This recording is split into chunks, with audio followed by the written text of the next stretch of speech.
6:33 de la mañana y a esta hora tenemos al analista político Miguel Jaramillo Luján. Está en los micrófonos de Antioquia Amanece. Muy buenos días, bienvenido. Luisa, muy buenos días, un saludo para ti, para Juan Pablo, para todo el equipo de Antioquia Amanece Delegado. ¿Cómo entender lo de las elecciones que acaban de pasar en Estados Unidos? Luisa, pues yo creo que es la radiografía de unas elecciones, quizá durante la época reciente, en los últimos 20, 30 años en Estados Unidos, nunca habíamos tenido unas elecciones con tantas circunstancias dignas de una novela o dignas de un cuento. Primero, pues el estado de salud debilitado del presidente en ejercicio, el octogenario Joe Biden, quien renuncia en el mes de agosto, le da paso a una mujer que de manera inédita, como hija de migrantes, se convierte en la candidata demócrata en medio de una convención donde hubo muchas riñas y le toca empezar a andar el país en un tiempo muy corto, muy limitado, versus un presidente que ya había ejercido y que no de manera consecutiva busca nuevamente el poder después de haber sido derrotado, como Donald Trump, además empresario, con un importante apoyo de un sector artístico, cultural y sobre todo del empresario Elon Musk, que se convirtió en algo muy potente, de por medio de dos atentados, uno fallido y otro que dejó herido al expresidente Trump y hoy presidente electo, con un tema de campaña inicial que fue la salud del presidente, sus dificultades de salud, y en la segunda parte no alcanzó a ser mujer, hombre octogenario, sino bajo una narrativa de competencia, incompetencia, experiencia, inexperiencia, pues finalmente se da un triunfo muy abrumador, pues muy aplastante, distante de lo que las encuestas en Norteamérica y la escucha social digital reflejaban, también fruto de un voto vergonzante, que es ese voto que a mucha gente le da vergüenza reconocer, porque, digamos, de alguna manera Trump, por sus antecedentes judiciales, por su estilo, por lo que representa su marca política, pues no es un hombre que genere, digamos, simpatía, orgullo, como sí lo puede representar un Barack Obama u otro tipo de figuras políticas. En esa misma línea, Miguel Jaramillo, quiero preguntarle entonces cómo serán las relaciones entre Colombia y Estados Unidos. ¿Van a ser diferentes, teniendo en cuenta pues que Gustavo Petro tiene una ideología muy diferente a la de allá, la de Donald Trump ya electo? Pues Juan Pablo, con los buenos días, muchos se hacen ilusión de que Donald Trump tiene pues súper referenciado a Colombia y que es el ombligo del mundo, pero realmente Donald Trump yo creo que ni conoce ni sabe cómo se llama el presidente de Colombia o no lo debe tener muy referenciado. Las prioridades de la agenda geopolítica de Trump hoy, pues digamos que en América Latina pudieran estar más orientadas hacia Venezuela por el recurso petrolero o hacia México, ¿cierto? Por lo que está pasando en la frontera. O geopolíticamente con Medio Oriente, Sudán, o lo que está pasando en Ucrania. Sin embargo, frente al tema de Colombia, pues es real que hay un gobierno que no es simpatizante con el gobierno que entra flamante hoy, de aquí al 20 de enero en la Casa Blanca, que los tratados de libre comercio operan desde hace 12 años y dudo mucho que vayan a cambiar, que la inflación en Estados Unidos es grande y que nuestro gran diferencial geopolítico sigue siendo los productos como las flores o los productos que de manera meridional nos favorecen, como el banano, lo agroagrícola, y no tanto entrar a competir en esos sectores, donde Estados Unidos seguro ahorita va a ser más proteccionista y otros países se verán afectados. Será más una postura política, un rifirrafe político lo que habrá y que podría traer algunas consecuencias, pero no veo hoy como prioridad en la agenda de Donald Trump a Gustavo Petro ni a Colombia. ¿Cómo entender los gobiernos de izquierda versus los gobiernos de derecha? Luisa, interesante pregunta, sobre todo cuando hay tantos matices de izquierda hoy en América Latina y hay matices también de derecha, porque en el mismo partido republicano hay 27 matices de derecha, por ejemplo, y en América Latina también hemos visto que el matiz de derecha liderado, por ejemplo, por Milei es muy distinto al que lidera Álvaro Uribe, y el matiz de centro derecha de Bukele es muy distinto al que hoy puede tener el presidente del gobierno de Panamá. Y yo creo que muchos de esos matices son los grandes responsables hoy de que haya unas posturas ideológicas tan distintas y no haya bloques, como si lo hubo en el pasado. Recuerde usted, a principios de este siglo, ese bloque que lideraba Chávez, los Kirchner y demás, y en América Latina a nivel de derecha había muchísima división.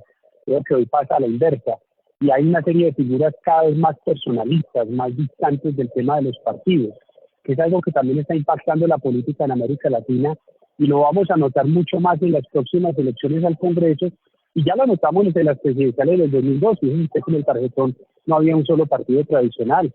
El tema de los partidos no pasa por un buen momento y los matices y espectros ideológicos están teniendo efecto en eso. En cuanto a lo que tiene que ver con muchas personas sueñan por llegar a Estados Unidos, el sueño americano, unos lo hacen de manera ilegal, podríamos decirlo así, y otros quienes buscan entrar de manera legal, buscando la visa. ¿Ese tema se va a complicar con Donald Trump? ¿Se va a mejorar o qué puede pasar con este tema? Juan Pablo, recordemos que en el proceso pasado se hablaba del macromuro entre México y Estados Unidos, se hablaba de situaciones no similares a las de esta campaña, donde se habló de deportación masiva de ilegales. Es indudable que hoy estados como Nueva York, Texas, California, Florida, el desborde de la migración ilegal es un tema que está pendiente. Sin embargo, una cosa es el relato de campaña y otra cosa ya es llegar a gobernar con prioridades como la inflación y la economía para un empresario presidente y prioridades como lo geopolítico en clave de recursos para mover la industria norteamericana. Yo creo que Trump sí va a endurecer las medidas migratorias, indudablemente, pero me parece complejo el tema de la deportación masiva de ilegales. Creo que de repente habrá algo de endurecimiento. Sin embargo, fíjense usted que en el 16 también prometió el muro, fue relato de campaña, pero finalmente digamos que él se dio cuenta lo complejo que es eso, porque una cosa es ver o gobernar desde la campaña y otra ya es estar el primer día sentado frente al salón oval y entender que se es el policía del mundo y que además se gobierna no un país, sino una unión de estados. ¿Qué opinión le merece a estas alturas del camino el gobierno Petro y las petrorreformas? Aquí quitan eso. Pues hombre, Luisa, yo creo que de una u otra manera ese ejercicio de las reformas y de Petro, pues ya coge en este momento, sobre todo en el Congreso, muy de espaldas al gobierno nacional, bajo una serie de decisiones muy torpes para la reputación, para la imagen y una operación política muy deficiente. Yo creo que aquí no estamos hablando tanto de que a uno le guste o no le guste la figura de Gustavo Petro, sino que Gustavo Petro tuvo en el inicio de su relación con el Congreso una verdadera aplanadora y una posibilidad inédita de hacer esas grandes reformas. Y hoy esas llamadas petroreformas no viven su mejor momento por la cantidad de escándalos de corrupción, la falta de transparencia y a veces la torpeza en el manejo y la poca capacidad de negociación, no solo del presidente, sino del círculo, que se agudizó en posiciones extremas, sobre todo desde el mes de marzo.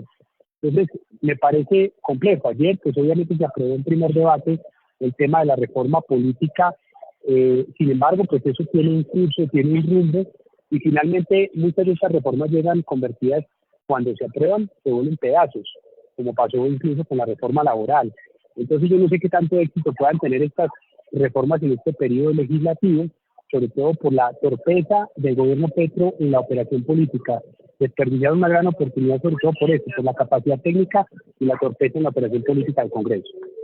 Finalmente, de mi parte, en esa línea política, usted ha mencionado a través de sus redes que quien se lance y a lo que se lance en contra de Petro en Colombia, pues tiene una alta posibilidad de la victoria electoral. Y además cuestiona si hay personas que siguen pensando en la reelección o continuidad presidencial en el marco de la ley. ¿Qué decir al respecto? ¿Cómo podemos ampliar esta posición o post que lanza Marca Poder? Muchas gracias, Juan Pablo, por la pregunta, que no ha sido pues menos la polémica que ha generado ese trino, lo sé, pero después de la fallida convención liberal, te digo fallida porque fue lo menos democrática y eso hay que reconocerlo, lo que ocurrió en Cartagena el día de Halloween con César Gaviria, con un hombre que hace mucho rato tiene un enorme desgaste dentro de un partido muy tradicional, pero histórico en Colombia, de haber derrotado a un presidente en ejercicio me pareció inédito. Eso, sumado a las cifras y guarismos que tiene no solamente la encuesta Inbamer, Gualumo, sino la que sacó cifras y conceptos del panel de expertos la semana pasada, César Caballero, denotan un enorme desgaste del gobierno Petro a nivel de la capacidad de maniobra política. Fuera de eso, las discusiones que hay dentro del pacto histórico hoy convertido en partido, las dificultades que hay con candidatos como Gustavo Bolívar o María José Pizarro. Por eso digo en el marco de la ley. Y si Gustavo Petro hoy quisiera, de alguna manera, cambiar esos articulitos que le permitieran repasarse a una reelección, pues pensaron una reelección con menos del 30%, y en la misma semana en la que uno se mete, que además las encuestas lo tendrán que reflejar en los próximos 15 días, con la principal gloria nacional del deporte, que además es un tipo supremamente carismático como Rigoberto Urán, sin ninguna necesidad, pues yo creo que ese margen de maniobra de poder elegir la izquierda en el marco de la ley cada vez es menor. Y si le pudo ganar César Gaviria con el desgaste tan grande que tiene en medio de las circunstancias que afrontaron, pues en lo político creo que el panorama hacia el Congreso 2026 y hacia los presidenciales no pinta bien para la izquierda y particularmente para Gustavo Petro. Hay una tendencia que muestra la reelección del señor Gustavo Petro, o al menos ese gobierno, en cuerpo ajeno. ¿Cuál es la probabilidad? Luisa, esa probabilidad pasa necesariamente por una solución de heridas con el Partido Verde, que es poco probable, pero que se puede dar vía una candidata como Claudia López, porque muy bien tú lo señalas, el cuerpo ajeno. Yo ahorita hablaba de los candidatos directos como María José Pizarro, una senadora que además hay que decirlo, técnicamente es muy buena, y un señor como Gustavo Bolívar, que además, digamos, ha generado una gran notoriedad, pero viene de quemarse la alcaldía de Bogotá.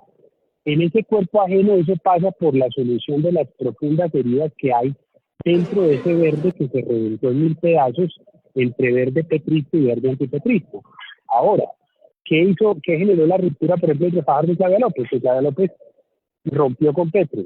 ¿Cómo lograr volver a unir esas fuerzas sin la incidencia del presidente Gustavo Petro, y que Claudia López se convierta en esa candidata de la izquierda, como muchos lo han dicho, y con una alta probabilidad también de volver a recomponer las fuerzas del verde, sobre todo con un Fajardo que ha literalmente resucitado para la política? Así es, muy pendientes de lo que va a pasar en el futuro cercano ya con las elecciones presidenciales en Colombia. 6:46, él es Miguel Jaramillo Luján, analista político, estuvo hoy en Antioquia Amanece. Un feliz día. Muchísimas gracias a ustedes, un abrazo.